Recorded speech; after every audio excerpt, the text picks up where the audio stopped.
m'appelle Abulkanova Raelia. Je suis apatride.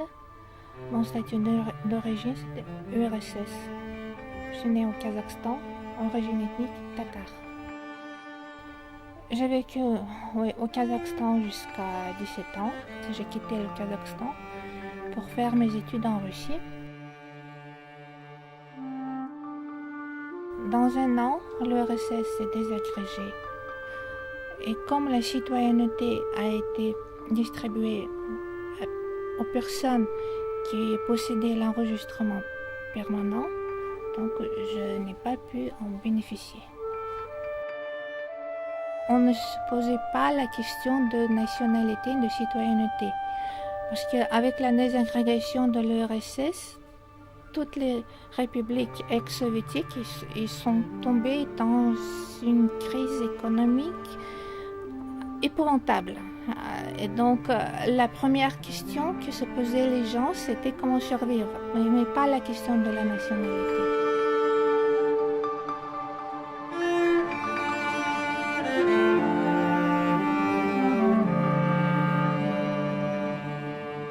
J'avais essayé en 2005 de déposer le dossier de naturalisation encore une fois, en pensant que comme j'étais professeur de l'université, quand je faisais mes études post-universitaires, j'avais un nombre de publications, etc. Peut-être ça sera apprécié. Mais en 2008 déjà, j'ai compris que c'est pas la chance. Quand je dis aux gens que je suis apatride, ce que je peux lire dans leur visage, c'est l'étonnement, l'ignorance et la méfiance. C'est pareil quand on a découvert le virus du sida et quand on se méfiait des gens qui étaient séropositifs. Pour moi, l'apatride, c'est être sans identité, sans personnalité.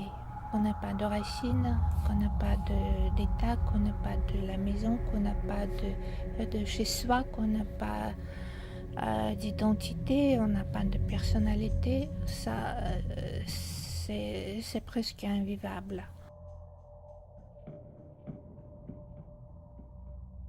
Trouver un travail, c'est difficile. Il faut expliquer aux gens qui sont bien éduqués ce que c'est qu'un apatride. Et sur le plan du voyage, c'est horrible. C'est l'indifférence totale sur le visage, écrite sur le visage. Ça tue. On est toujours mal à l'aise. Chaque fois, il faut expliquer. Comme si on doit à chaque fois prouver le droit d'exister. Il y a une plante, elle n'a pas de racines en russe, c'est Pyricatipole. Elle tourne, cette plante, elle tourne comme ça. Selon le gré du vent, elle tourne. Ouais, c'est comme ça, c'est ça l'apatride. Et moi, je veux pousser, mais je veux m'enraciner.